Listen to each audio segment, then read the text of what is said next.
Waalaikumsalam, Kak. Apakah PowerPoint-nya kelihatan? Sudah terlihat, Pak. Oke, oke.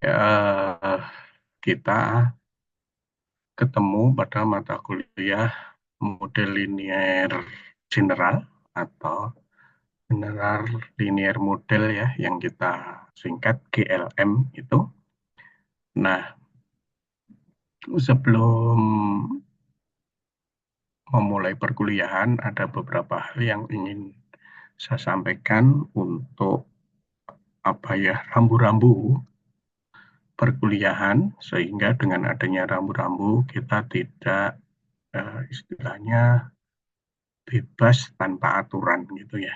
Jadi ada beberapa rambu-rambu yang ingin saya sampaikan. Eh, yang pertama begini, pada mata kuliah GLM ini merupakan kombinasi ya, isinya merupakan kombinasi antara aplikasi aljabar linier dengan eh, statistika, khususnya oh, maaf sebentar,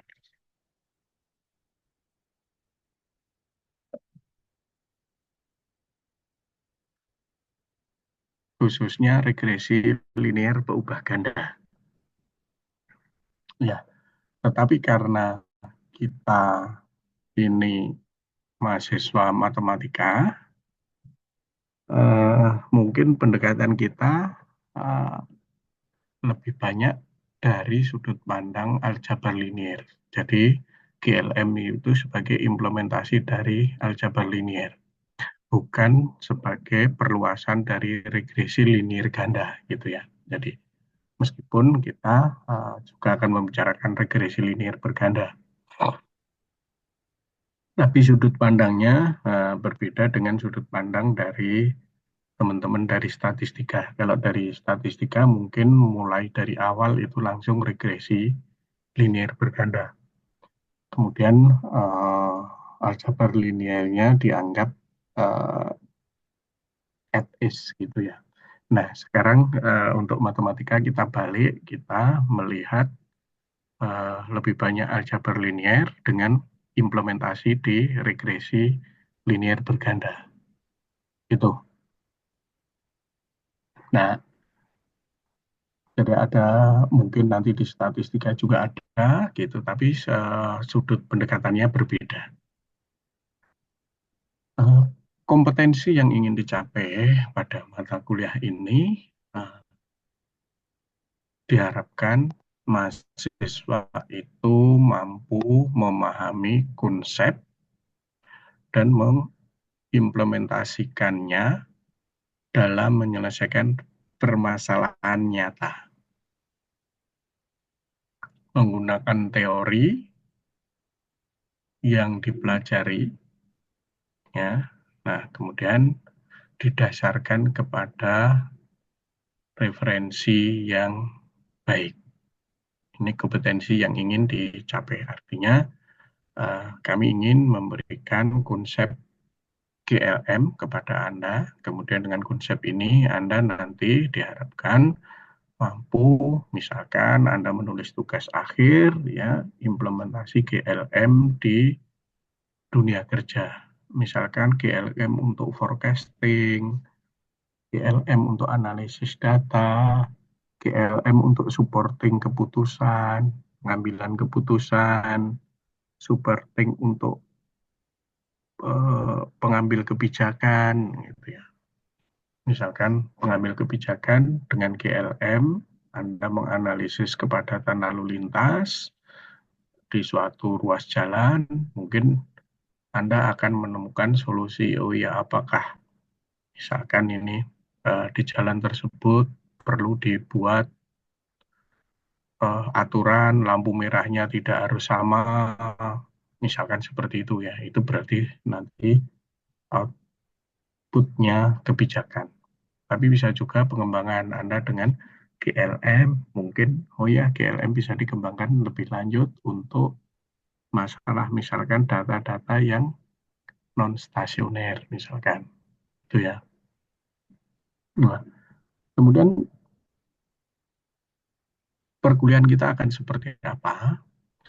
Perkuliahan kita masih sampai hari ini masih menggunakan eh, metode hibrid ya, kombinasi daring dan luring dengan jadwal luring itu sesuai dengan apa yang sudah dijadwalkan oleh prodi. Jadi kita mengikuti apa yang disampaikan oleh prodi. Jadwal luringnya kapan itu ya. Nah, nanti PC itu yang memberitahu apakah kita luring, apakah kita daring, kalau luring di mana gitu ya. Kalau jadwalnya kan tetap ya, yang berubah-ubah masalah tempatnya. Ya, kemudian untuk penilaian, untuk metodenya kita ada tatap muka kalau pas luring, tatap maya kalau pas daring gitu ya. Kemudian ada penugasan, kemudian ada proyek, ada diskusi. Nah, penugasan ini bisa menjadi tugas yang diberikan pada saat perkuliahan atau tugas eh, hasil dari diskusi itu ya. Kemudian proyek ini suatu yang harus Anda lakukan di luar jam perkuliahan dengan menghasilkan suatu produk tertentu. Kemudian juga diskusi. Nah, diskusi membuka wawasan Anda untuk mampu berbicara di depan umum dengan menggunakan bahasa yang baik dan santun gitu ya. Jadi Anda belajar untuk public speaking. Betul. Nah, penilaian. Penilaian itu dengan 3 komponen ya. Komponen pertama UTS, komponen kedua UAS, komponen ketiga adalah tugas dan proyek. Dengan tugas dan proyek ini 50%, UTS 20%, UAS 30%. Nah, nanti tugas atau proyeknya itu akan seperti apa gitu. Nah,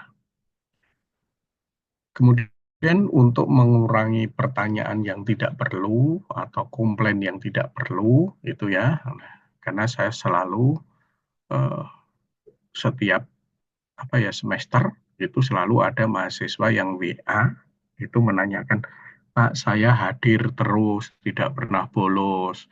Pak, saya aktif bertanya, aktif mengikuti, aktif diskusi. Saya tidak pernah berlambat. Kenapa tidak ada nilai untuk hal-hal tersebut gitu ya. Nah, ada yang selalu tiap semester itu nanyain hal ini. Maka perlu saya sampaikan kehadiran aktivitas, keaktifan Anda, disiplin, kemudian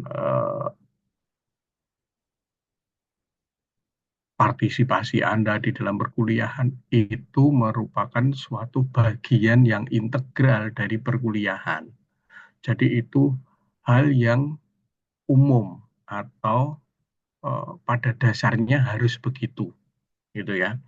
Jadi kalau kehadiran, keaktifan, kedisiplinan dan lain-lainnya minta itu ada poin penilaian, maka supaya adil juga harus ada poin hukuman. Misalkan kalau hadir harus tepat waktu, nah yang hadir nggak tepat waktu nilainya dikurangi, yang hadir tepat waktu nilainya ditambah 1, yang tidak tepat waktu kurangi 1, harusnya gitu kan kalau adil. Ya, yang aktif dikasih nilai 10, yang nggak pernah bertanya, nggak pernah ini ya harus dikurangi 10. Nah kalau itu dilakukan akan eh, tidak bagus untuk iklim perkuliahan kita. Sehingga kehadiran, keaktifan, disiplin itu dikembalikan ke Anda semua, karena Anda semua sudah orang dewasa, sehingga hal-hal yang saya sebutkan ini merupakan kewajiban Anda untuk mengikuti perkuliahan ini. Ya, jadi tidak ada lagi nanti pertanyaan, Pak, tidak ada ya poin penilaian kehadiran gitu, nggak ada lagi pertanyaan-pertanyaan yang seperti itu. Ya. Jadi Mungkin ada pertanyaan, Pak, jadi hadiran kuliah nggak penting ya? Ada, nanti pasti ada yang juga yang nanya gitu.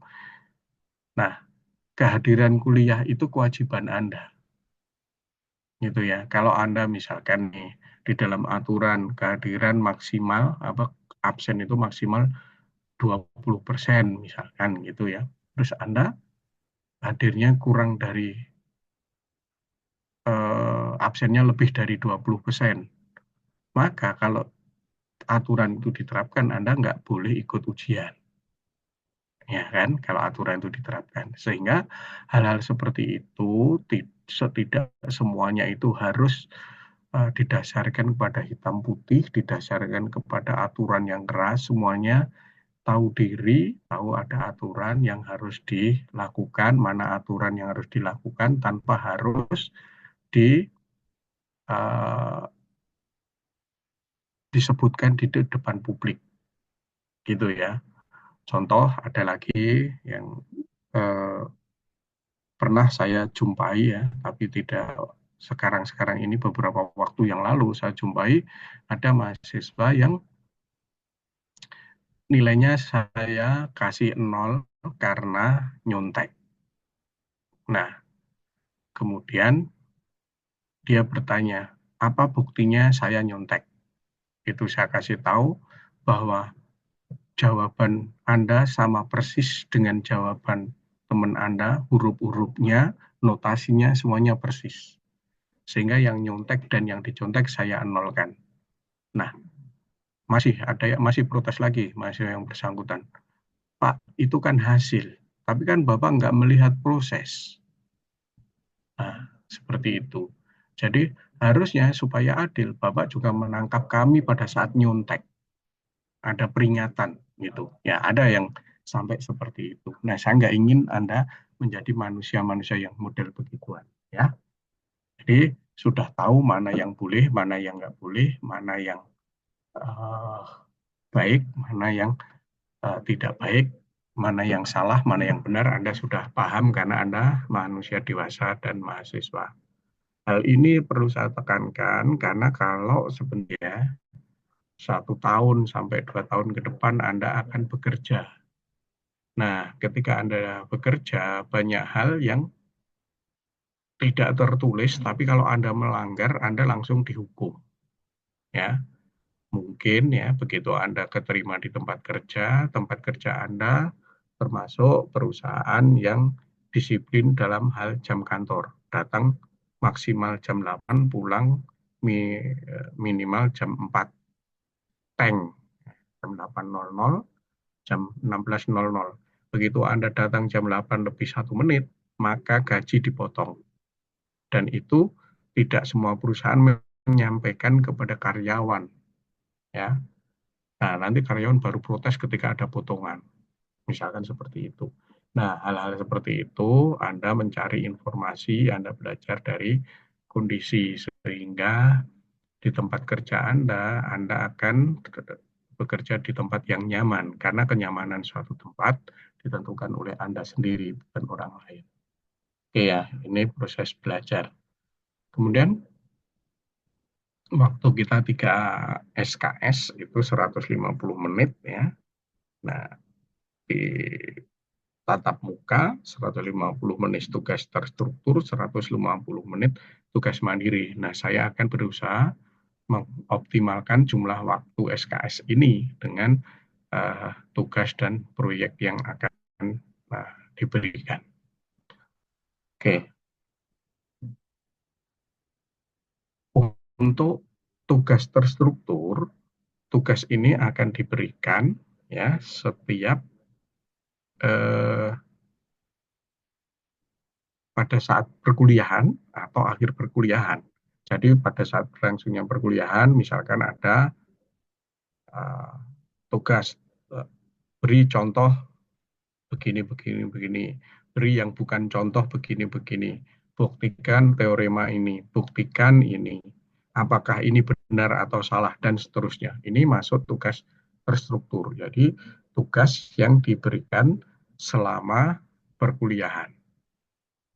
Nah, Nah, kemudian yang berikutnya tugas mandiri atau dalam hal ini saya menyebutnya proyek. Nah, proyek ini harus dilakukan oleh mahasiswa di luar jam tatap muka. Nah, tugas ini harus dikumpulkan ya, pada hari Minggu pertemuan ke-15.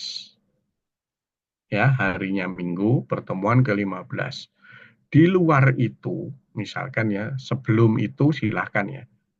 Jadi tugas ini dikumpulkan maksimal hari Minggu pertemuan ke-15. Selebihnya dari itu, saya anggap tidak mengumpulkan tugas.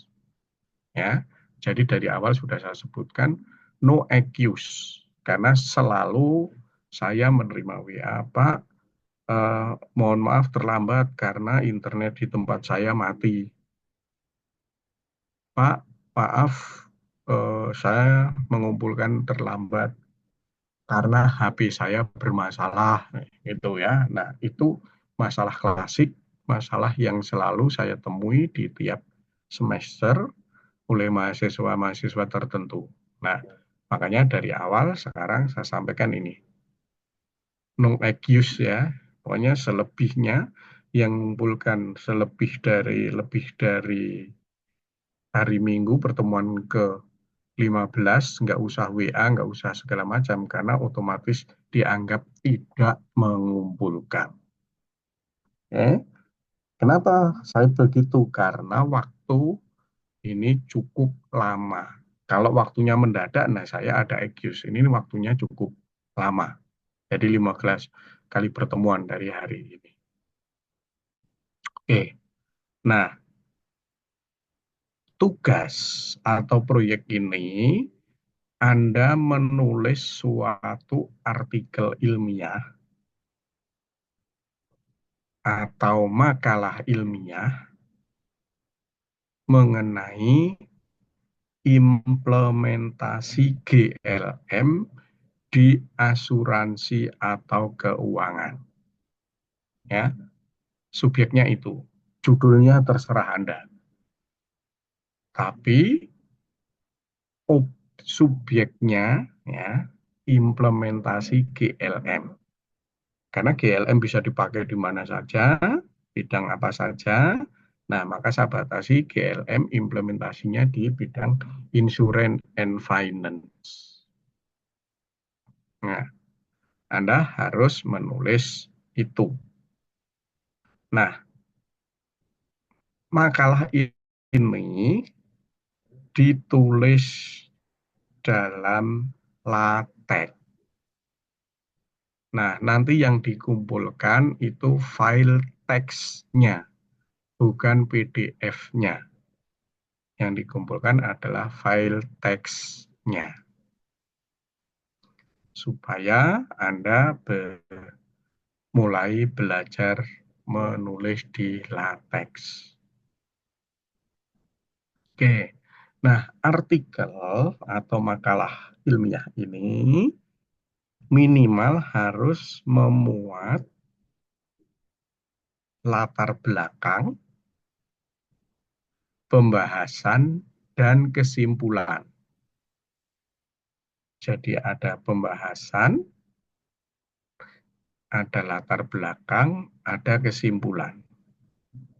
Nah, makalah ini harus menjawab pertanyaan what, why, and who. Ya, 2W, 1H. 2W, 1H. Ya, harus menjawab what, why, and who. Kemudian daftar pustaka minimal ya 2 berbahasa asing.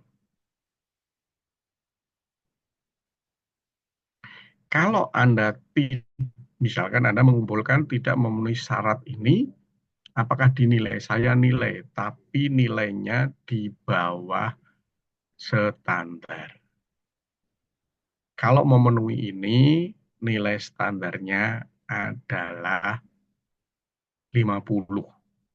Nah, kemudian baru kita lihat kualitasnya, referensinya. Itu ya. Tapi kalau misalkan daftar pustakanya hanya satu dan berbahasa Indonesia, berarti nilainya di bawah 50. Itu ya. Ini syarat-syarat ini adalah syarat dasar. Nilainya kenapa 50? Karena itu nilai C. Ya, minimal. Oke, sebelum saya lanjutkan ke materi, ada yang ditanyakan. Silakan.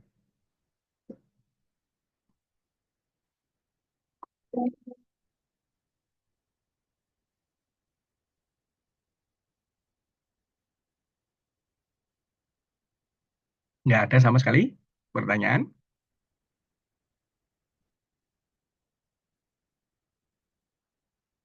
Atau nggak ada yang online? Cuman Anda nyalain. Sepertinya belum ada, Bapak. Gak ada pertanyaan.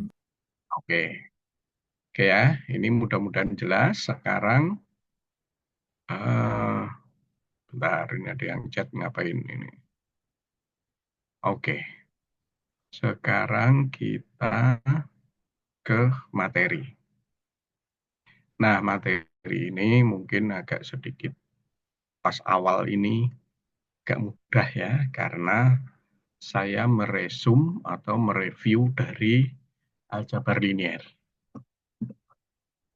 Nah, jadi kita akan membicarakan matrik dan vektor. PowerPoint-nya kelihatan ya? Terlihat, Pak. Oke. Nah, yang pertama, matrik kita akan notasikan begini ya. Kadang-kadang begini, kadang-kadang hanya huruf besar saja tanpa ukuran.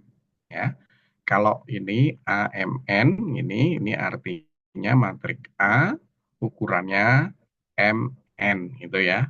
Banyaknya baris M, banyaknya kolom N. Nah, kalau saya tulis ini berarti AIJ ini adalah elemen-elemen dari matrik. Gitu. Nah, biasanya kan Anda mengenal matrik begini. Gitu ya. Oke. Nah, jadi kalau saya punya A besar MN, matrik A dengan ukuran MN. Ya. Nah, I atau AIJ ukuran MN. I ini baris, J-nya kolom, M ini banyaknya baris, N banyaknya kolom. M kali N ini kita sebut sebagai urdu atau ukuran matrik. Kalau M sama dengan N, maka matrik ini kita sebut sebagai matrik persegi. Nah, ini resum di aljabar linier yang pertama ya. Nah, kemudian transpos matrik itu kita punya ini ya. Kalau A itu sama dengan AIJ, MN, maka kalau ditranspos menjadi matrik AJINM. Ini ya. Oke. Kemudian penjumlahan dan pengurangan matrik itu mungkin Anda sudah hafal ya penjumlahannya, yaitu kalau A itu AIJ, B itu BIJ, A dan B ini ukurannya sama, baru bisa dijumlahkan atau dikurangkan. Menjadi hasil penjumlahannya AIJ plus BIJ, MN. Kalau perkalian, ini kalau matrik A itu AIJ ukurannya MN, B, BJK ukurannya NK. Jadi A dan B bisa dikalikan jika jumlah kolom matrik A sama dengan jumlah baris matrik B. Sehingga perkaliannya begini. sigma J dari 1 sampai N, AIJ, BJK. Ini untuk perkalian. Saya tidak sampaikan contoh-contohnya karena ini Anda sudah pelajari dari SMA. Nah, beberapa matrik khusus, ya. Yang pertama, matrik persegi ANN, kadang saya tulis hanya AN saja, ya. Kadang ditulis A, indeks N, kadang ANN. Nah, ini akan disebut sebagai matrik identitas kalau elemen di diagonal utamanya 1, sedangkan elemen di luar diagonal utamanya 0. Matrik persegi, matrik identitas ini kita notasikan dengan IN. Oke. Kemudian matrik satuan. Matrik satuan itu adalah matrik, tidak harus persegi ya, tidak harus persegi. Kalau matrik satuan tidak harus persegi, tetapi kalau matrik satuan yang persegi kita notasikan dengan J. Jadi kalau matrik persegi N, matrik satuan persegi berukuran N kita notasikan dengan JN. Ya, jadi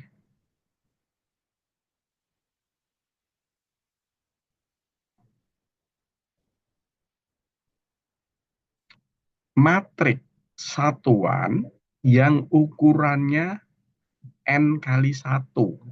Artinya apa? Artinya banyaknya baris N, banyaknya kolom 1. Kita notasikan dengan 1 indeks N. Nih ya. Jadi kita punya notasi awal IN, JN, dan 1N. Matrik yang semua elemennya 0 kita sebut sebagai matrik 0. Kita notasikan dengan 0. Nah, ini nanti karena kita banyak pakai ya, jadi di awal sudah saya sebutkan dahulu. Oke. Nah, sifat-sifat matrik identitas, matrik satuan, 1, ataupun matrik 0 itu adalah ini. Matrik 1 transpos dikalikan matrik 1 itu sama dengan N.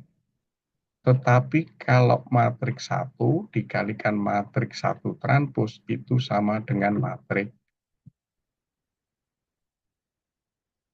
satuan. Matrik satuan dikuadratkan itu sama dengan matrik satuan N kali matrik satuan. Matrik 1 ditranspos kali matrik identitas dikurangi matrik satuan per N itu sama dengan matrik 0. Nih ya, nah bisa. Nah, Anda coba untuk membuktikan ini. Bukan tugas, tetapi harapan saya Anda membuktikan ini benar atau tidak. Ini saya resume dari buku Aljabar Linier. Oke. Berikutnya, matrik persegi disebut diagonal jika semua elemen di luar diagonalnya 0. Kalau matrik diagonal dengan elemen satu disebut matriks identitas. Jadi matriks diagonal itu matriks yang diagonalnya tidak nol semua, tapi matriks atau mungkin enggak tepat ya. Matriks diagonal itu adalah matriks yang elemen di luar diagonalnya nol. Oke. Nah, kemudian setelah matriks ada dua hal yang penting, yaitu determinan dan inves.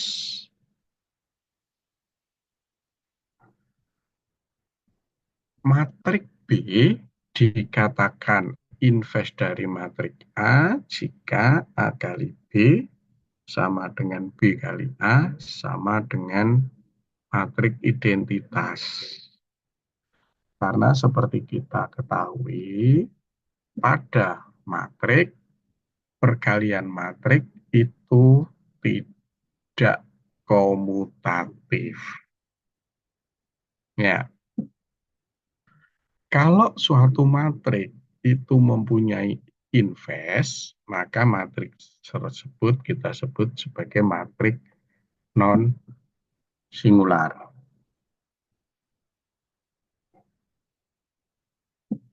Nah, terkait dengan inves, inverse suatu matriks itu kalau ada, maka dia tunggal. Nah, ini mungkin saya lupa nih, saya tambahkan. Ini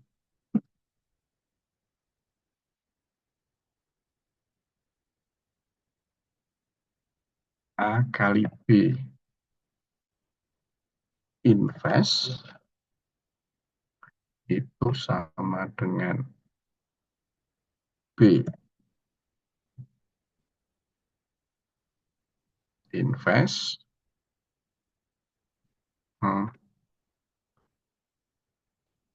inverse. Oke, itu ya. Oke. Inverse dari inverse itu sama dengan matriks awal, kemudian inverse dari perkalian matriks itu urutannya dibalik. Jadi AB inverse sama dengan B inverse kali A inverse. Oke. Nah, berikutnya, suatu matriks disebut simetrik kalau transposnya sama dengan matriks asli. Jadi A transpos sama dengan A. Maka matriks A ini kita sebut sebagai matriks simetri. Nah, kalau itu untuk sembarang matriks, A transpos kali A dan A kali A transpos itu merupakan matriks simetri. Oke.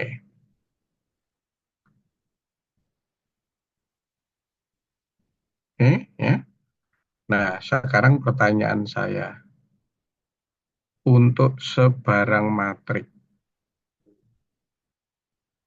A transpos kali A dan A atau A kali A transpos, ukuran matriknya berapa? Ukuran matriknya apa? Untuk sembarang matrik dengan sembarang ukuran. N A kali transpos N, A apa? N kali N. Oke, tepatnya matrik persegi. Ya. Jadi A transpos kali A atau A kali A transpos itu selalu merupakan matrik persegi. Nah, yang berikutnya, saya nggak tahu di aljabar linier, trace matrik itu masuk dipelajari nggak? Trace itu jumlah seluruh elemen di diagonal utama. yaitu kalau Anda punya matrik persegi AN, maka tris dari A itu jumlah dari A11, A22, A33 sampai ANN. Ini yang disebut dengan tris. Nah, ya. Nah, sifat-sifat dari tris matrik itu, kalau matrik itu penjumlahan atau pengurangan matrik, trisnya sama dengan jumlah dari tiap matrik. Jadi tris A plus minus B sama dengan tris A plus minus tris B. Kalau matrik itu ditranspos, maka trisnya sama dengan matrik awal. Kalau suatu matrik dikalikan dengan suatu konstanta, trisnya sama dengan konstanta kali tris matrik tersebut.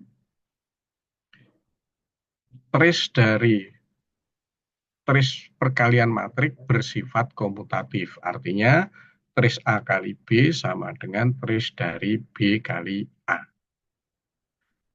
Nah, nomor 5 ini akibat dari nomor 4. Karena A transpos kali A ini selalu matrik simetri, maka tris A transpos A sama dengan tris dari A transpos. Ya, oke. Untuk mereview Anda ini. Nah, coba, nah ini tugas, ya, tugas pertama Anda. Pertama, Anda buat contoh matrik A dan matrik P. P-nya non-singular. Ya, P-nya non-singular. Artinya apa non-singular?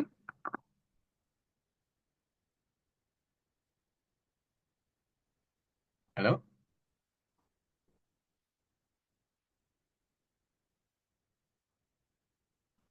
Apa artinya non-singular? Determinannya nggak nol, Pak. Oke, kalau determinnya tidak nol, punya inverse enggak? Punya, Bapak. Punya. Oke, berarti kalau A ini sembarang matrik persegi, P-nya non-singular, Anda buktikan bahwa tris A itu sama dengan tris dari P inverse AP. Ini akan banyak dipakai pada saat nanti kita membahas regresi linier. Kalau datanya misalkan Anda punya data, terus dibikin persamaan. Persamaannya menjadi N persamaan dengan N variabel. Ya. Nah, kalau persamaan N variabel dengan N persamaan harus diselesaikan, tidak semuanya mudah. Ya. Nah, untuk melakukan itu beberapa bantuan menggunakan matrik itu yang kita perlukan. Oke, ini tugas yang pertama.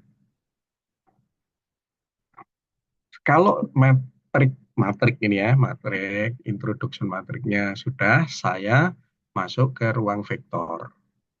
Nah, ruang vektor itu sebenarnya kita lebih banyak atau kita melihatnya sebagai matrik kolom. Ya, matrik kolom atau matrik berurdu n kali 1.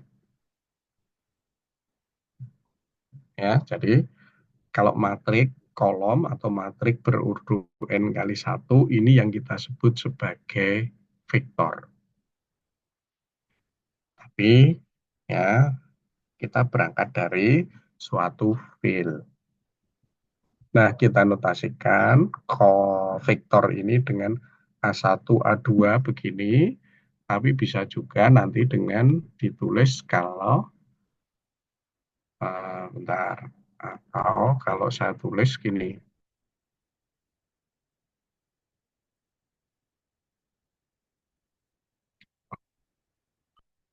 A transpos gitu ya.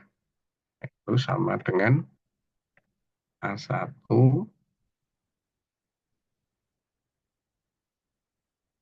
A2,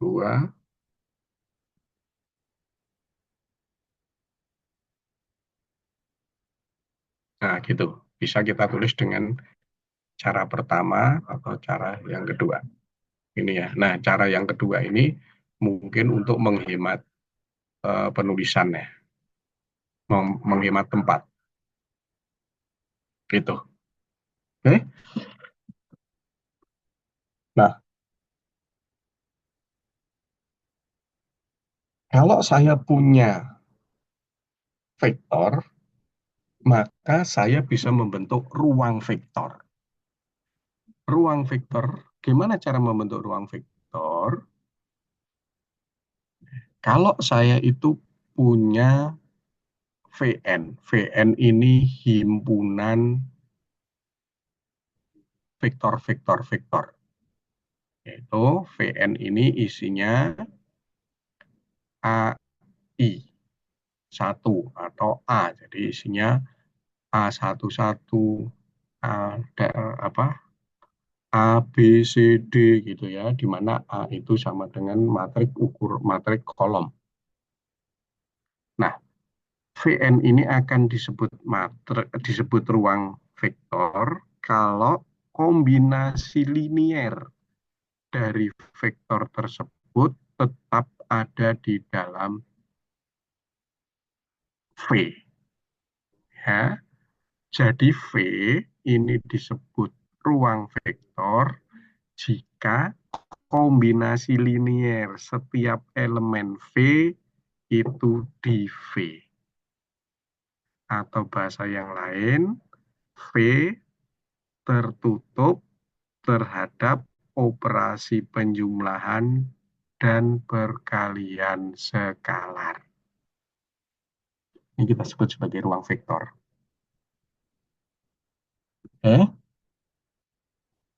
Nah,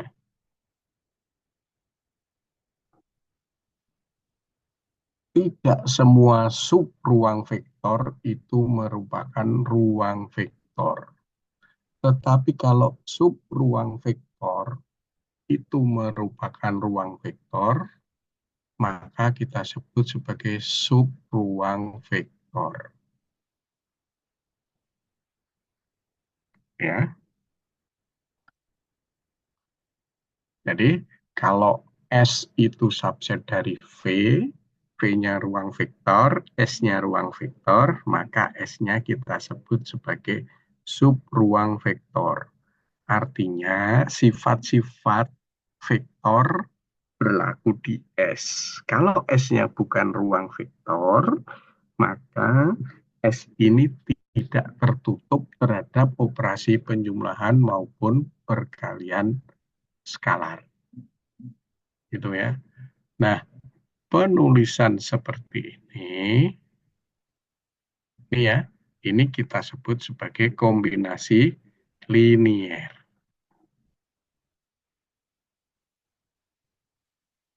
Jadi, kalau tadi di definisinya begini, A plus B Vn, maka A plus B anggota V, A anggota V, C skalar, maka CA anggota V. Dua hal ini bisa saya tulis secara sederhana menjadi ini. Ya, ini dua hal yang ekivalen. Nah, untuk mereview, melihat memori Anda di ruang di aljabar abstrak, Anda udah ngambil aljabar abstrak atau sedang mengambil aljabar abstrak? Sedang mengambil, Pak. Sedang ya? Ya oke, nggak apa-apa. Sambil mengambil aljabar abstrak, coba Anda tunjukkan tugas yang kedua. Kalau V dan W ini ruang vektor, maka V irisan W ruang vektor. Idenya bagaimana? Saya kasih ide untuk membuktikan. V dan W ini yang pertama Anda asumsikan tidak kosong. Kenapa? Karena kalau V irisan V ini kosong, Anda nggak perlu melakukan apapun. Ya. Nah, kalau diasumsikan V irisan V ini tidak kosong, maka ada elemen V irisan V. Ambil dua elemen V irisan V. Dua elemen tadi, karena dua elemen ini, karena V dan W ini ruang vektor, maka dua elemen tersebut merupakan vektor yang termuat di V maupun termuat di W. Karena dia termuat di V maupun di W, maka kombinasi linier dari dua vektor tersebut juga di dalam V maupun di dalam W. Nah, habis itu Anda lakukan. Idenya sudah saya kasih ya untuk membuktikan ini. Ada dulu sampai di sini.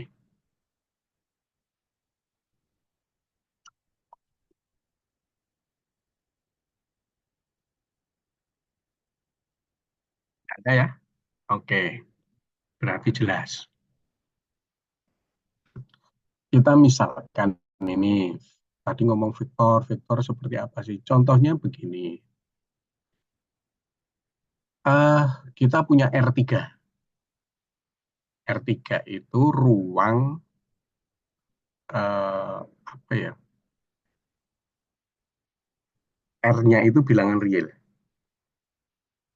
Nah, kita bisa membuat ruang Euclid E3 itu di R3. Ruang Euclid itu ruang yang berlaku operasi itu kalau X, Y ditambah A, B maka sama dengan AX plus ditambah ya A plus X ditambah B plus Y. Kemudian C kali X, Y sama dengan CX, CY. Itu ya. Nah, kalau saya punya S3 itu sama dengan X, Y, Z, dengan X, Y-nya R, Y-nya sebarang, maka S3 ini subruang vektor dari E3. Nah, ini contohnya. Kalau S1 saya ambil X1, Y1, S2, X2, Y2, ini, maka AS1 plus BS2 ini. Maka, ya. Mudah ya. Oke. Nah, sekarang balik ke matrik kaitannya dengan vektor. Matrik A dengan ukuran N kali S. Banyaknya kolom lebih sedikit daripada banyaknya baris. Artinya S-nya kurang dari N. Maka A1, A2 sampai AS atau vektor kolom dari A ini disebut dengan vektor. Nah, vektor kolom dari A ini dikatakan tak bebas linier jika dan hanya jika persamaan K1 kali A1 ditambah K2 kali A2 sampai KN kali KS kali AS sama dengan 0 dipenuhi. Tidak semua K itu harus 0. Jadi ada K yang tidak nol.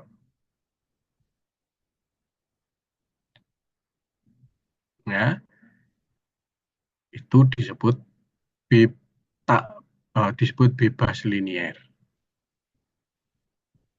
Disebut tak bebas linier, sorry. Tidak tak bebas linier kita sebut sebagai bebas linier.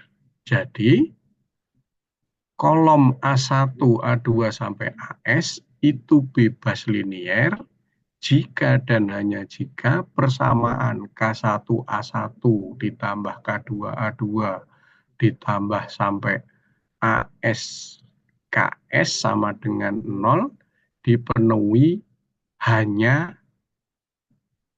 oleh K1 sama dengan K2 sama dengan KS sama dengan 0. Ya. Kalau ada K yang tidak 0 berarti tak bebas linier.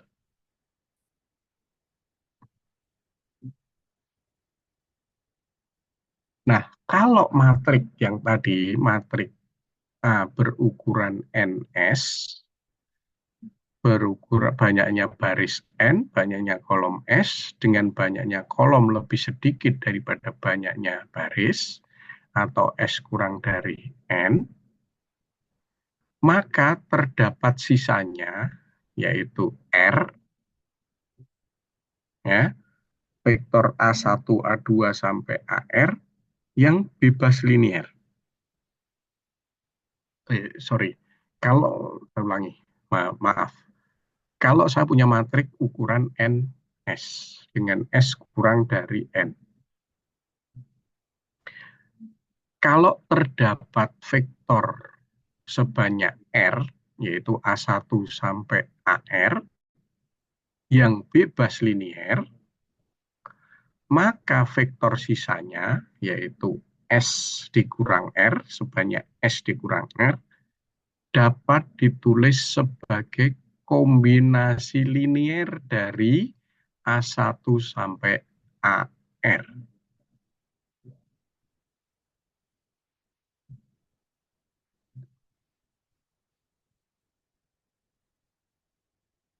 Kalau ini terjadi, maka matrik A ini disebut sebagai atau disebut mempunyai rank R. Jadi rank R itu adalah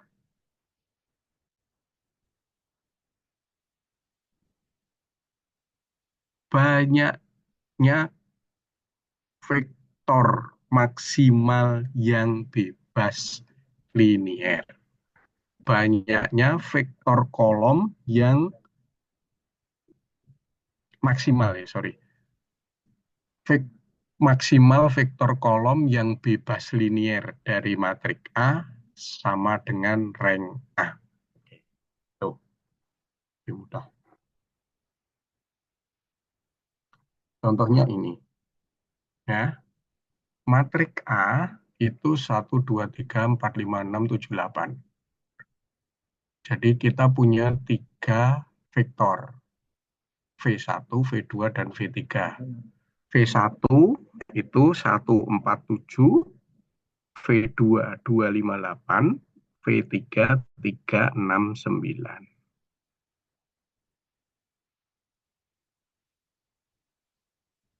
Ya.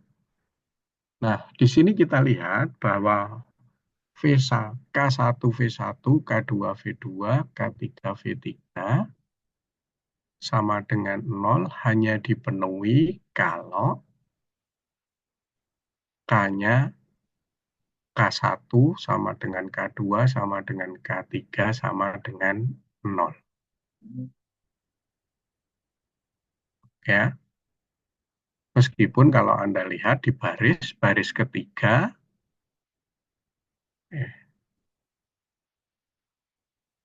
enggak ya, enggak, sorry, ya, enggak. Jadi matrik A ini ranknya 3.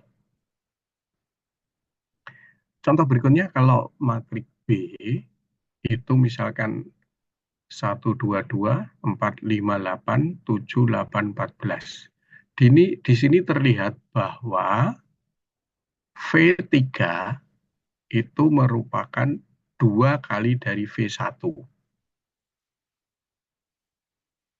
Sehingga kalau saya punya persamaan K1 V1 plus K2 V2 plus K3 V3 sama dengan 0, tidak semua K itu 0. Ya. Kenapa? Karena pada saat misalkan K2-nya 0, K1 itu sama dengan K3 itu sama dengan 2K1 untuk sembarang K1. Kalau K1-nya saya isi 10 pun, K3-nya 20. Dan itu berlaku K1 V1, K2 V2, K3 V3 sama dengan 0. Jadi, karena yang bebas linier ini maksimal itu hanya ada 2 kolom, yaitu V1, V2, atau V2, V3, maka rank dari matrik B ini 2. Oke, sampai di sini ada yang ditanyakan.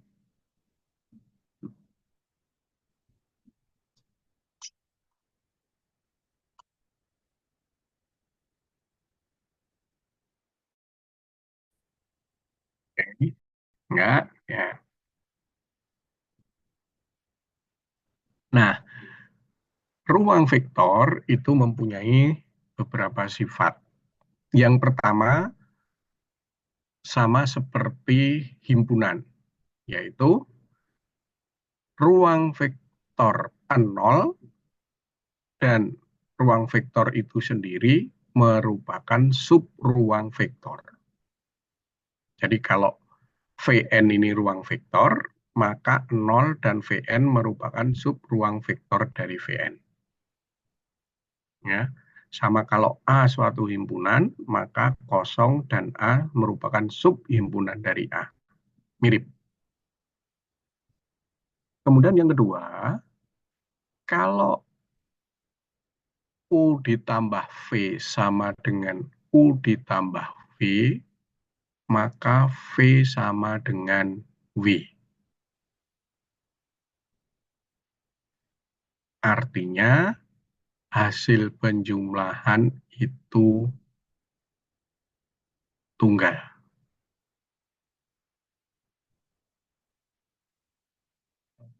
Kemudian yang kedua, kalau V ditambah V sama dengan 0, itu hanya dipenuhi untuk V sama dengan 0. Sehingga di sini kita tidak membicarakan tidak keluar dari seperti persamaan yang biasa kita kenal. Jadi tidak pernah terjadi X sama dengan min X kecuali 0.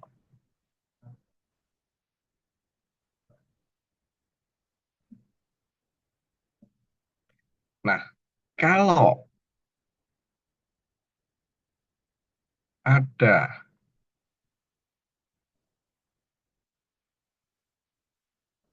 M vektor yang berdimensi N kali 1.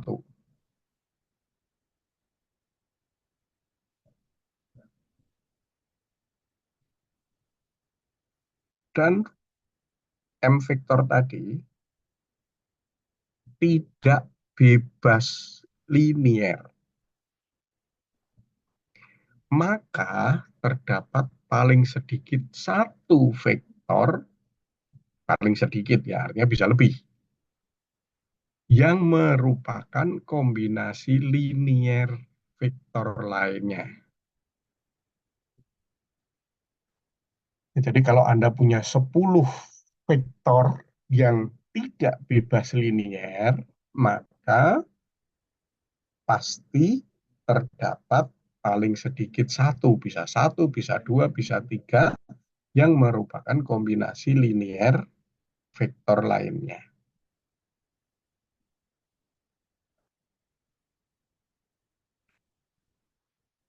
Sifat berikutnya,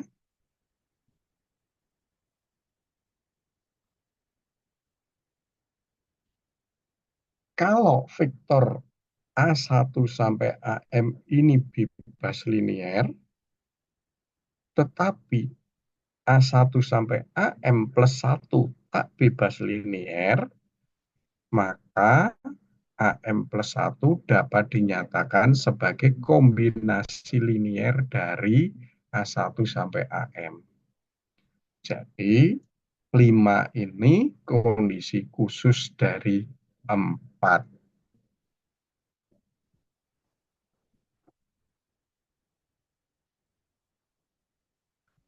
Nah, kita tulis begini ya. Jadi, PM itu kalau ini matrik ukuran N kali N, maka ini kan kok ini VN loh, kan sampai N. Nah, ini ya. Jadi kalau saya punya matrik ini, maka V ini. Ini benar M, sorry. Benar M ini. Ini yang salah. M, benar. Ini yang N kali, ini N, ini M. Sorry. M nggak harus persegi soalnya. Ini.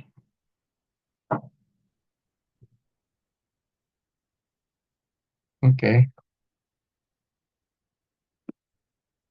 Nah, sekarang kita punya teorema kalau suatu matrik berukuran NM dengan banyaknya kolom lebih kecil daripada banyaknya baris, maka V1 sampai VM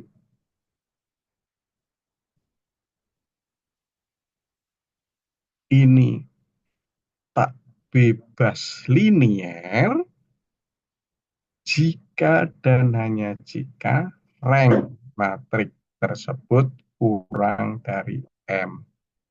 Ya, ini jelas karena tadi saya katakan bahwa rank itu tak bebas linear maksimal dari vektor kolom.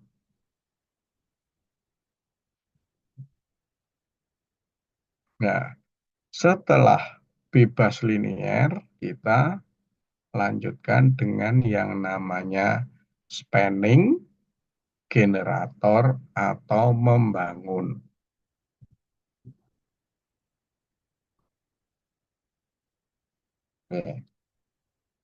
Sn itu S ini merupakan ruang vektor dari V.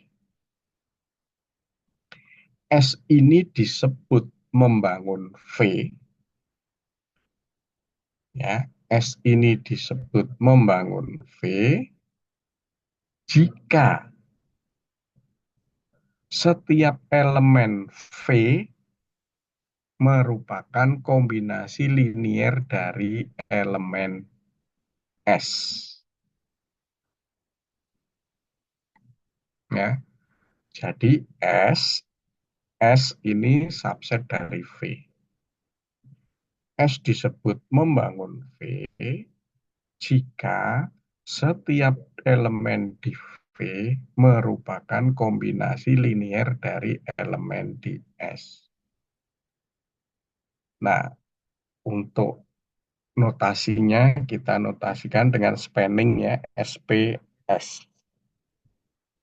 Khusus kalau tidak ada yang membangun dari ruang vektor, maka S ini kalau S-nya ini kosong, maka kita katakan SPS-nya 0. Tidak ada yang membangun.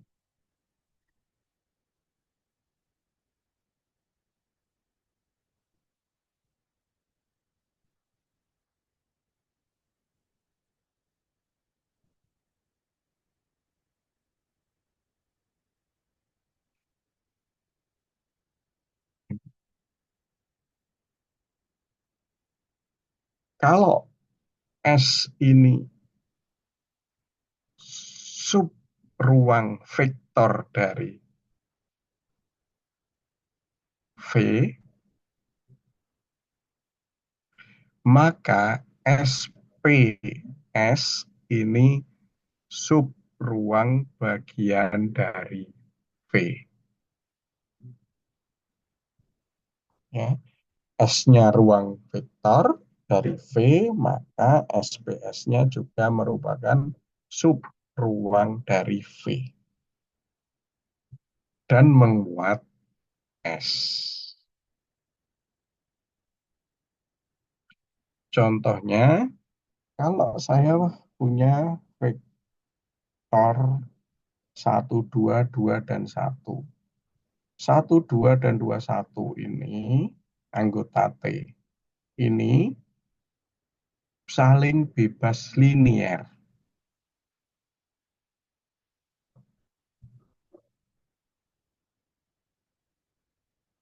Maka 1, 2, dan 2, 1 ini membangun R kuadrat. Artinya, semua elemen di R kuadrat dapat dituliskan sebagai kombinasi linier dari 1, 2, dan 2, 1.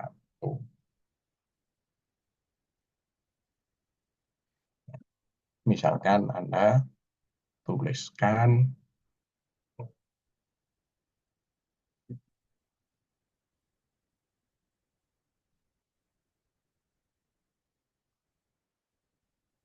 mengambil elemen di R2, maka semua elemen di R2 bisa ditulis sebagai kombinasi linier dari ya. Oke,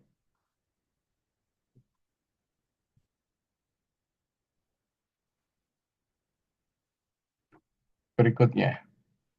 Kalau B ini merupakan sub ruang vektor V, B ini tidak harus ya, tidak harus ruang vektor dulu.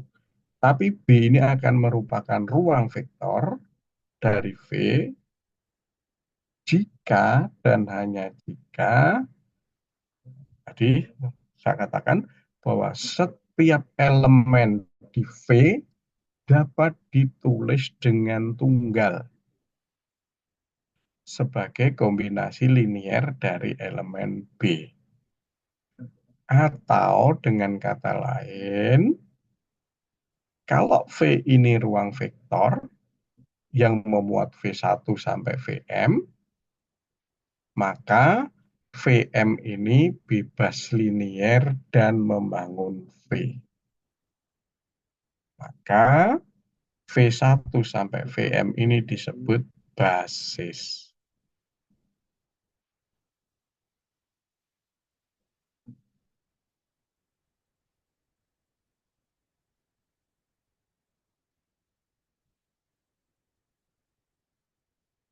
Ini lupa, ini disebut basis.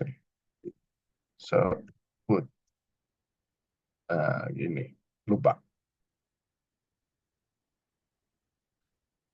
Oke ya, jadi ini di aljabar linier, saya kira Anda masih ingat. Basis itu kalau dia bebas linier dan membangun. Contoh basis adalah 1,000,0,1,000,000,000,000,000,000,1 gitu, tergantung dimensinya. Nah,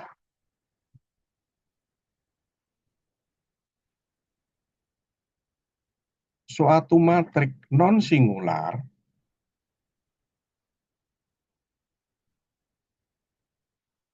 selalu mempunyai rank sama dengan ukurannya.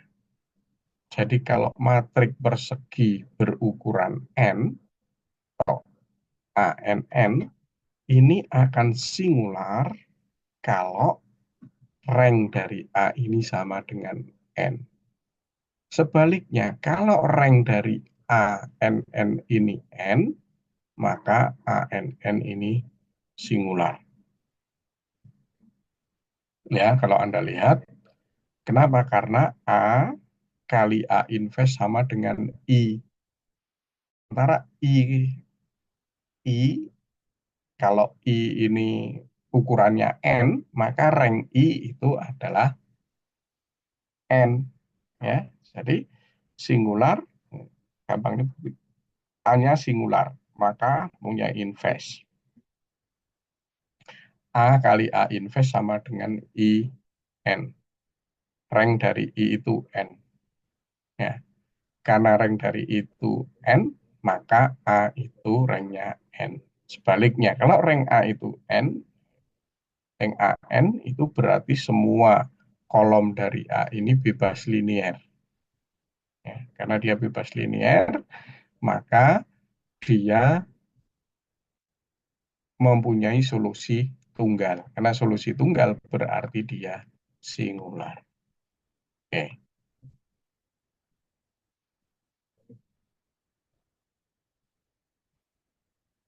berikutnya. Nah, ini udah lanjutan dari yang ini. Kalau matrik MN, M kali N, ini mempunyai rank R, tentu saja R ini pasti lebih kecil dari N maupun M. Ya, otomatis ini karena matriknya Mn, ranknya itu nggak bakalan lebih dari M maupun dari N. Maka terdapat matrik non-singular P dan Q. Sehingga matrik PAQ, PAQ ya, ini menjadi matrik persegi PAQ ini.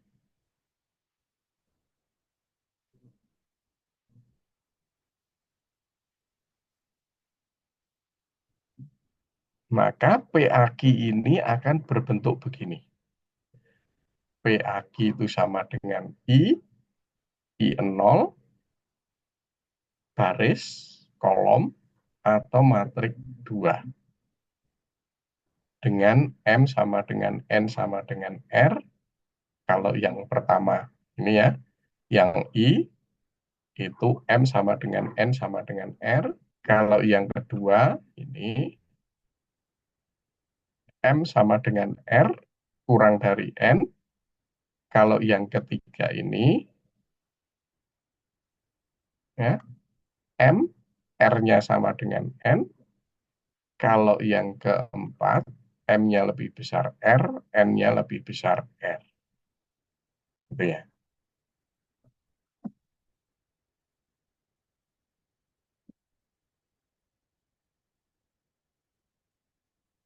Berikutnya,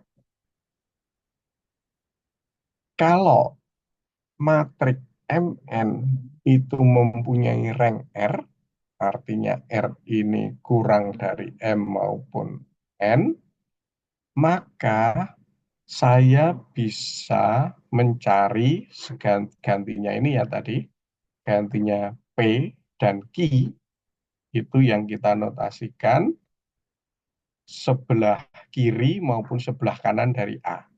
Jadi AL maupun AR. Kalau tadi P dan Q, P-nya menjadi AL, Q-nya menjadi AR. Nah, AL-nya ordernya MR, AR-nya ordernya RN. Nah, AL dan AR ini mempunyai rank R. Sehingga A ini bisa saya tulis seperti ini. A sebagai AL AR, AL AR kali AL AR atau AL AR kuadrat. Nah, maka kita katakan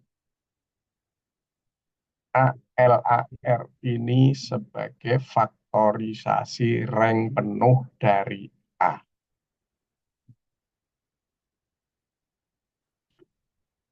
Oke. Nah, yang terakhir, matrik A dikatakan kongruen dengan matrik B. Jadi kalau di teori bilangan kita punya dua kongruen dengan 9 modulo X. Nah, gitu ya. Nah, di matrik kita juga punya ini. Matrik A dikatakan kongruen dengan matrik B jika dan hanya jika terdapat matrik non-singular C sedemikian hingga B itu sama dengan C transpos AC. Nih, nah ini nanti paling banyak banget kita pakai. Jadi setiap matrik kita usahakan nanti kongruensinya. Nah, matrik C yang ini kita sebut sebagai transformasi kongruen matrik. Nah, oke, saya kira itu saja dahulu. Ada pertanyaan?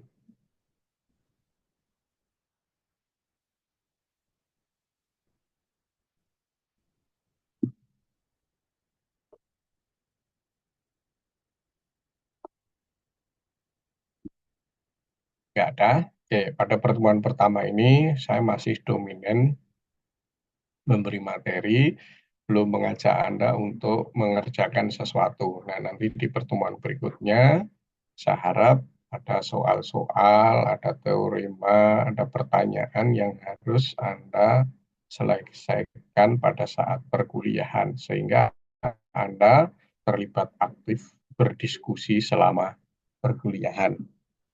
Saya kira itu, kalau nggak ada pertanyaan, perkuliahan saya cukupkan sekian, kurang dan lebihnya saya mohon maaf. Setelah ini saya kirim Google Classroom kepada PJ untuk di-share ke teman-teman yang lain. Google Classroom ini digunakan untuk mengumpulkan tugas maupun untuk membagi materi. Saya kira itu saja dahulu. Terima kasih. Assalamualaikum warahmatullahi wabarakatuh. Waalaikumsalam. Waalaikumsalam warahmatullahi Waalaikumsalam wabarakatuh. Terima warahmatullahi kasih, Pak. wabarakatuh. Terima kasih banyak, Pak. Live ya.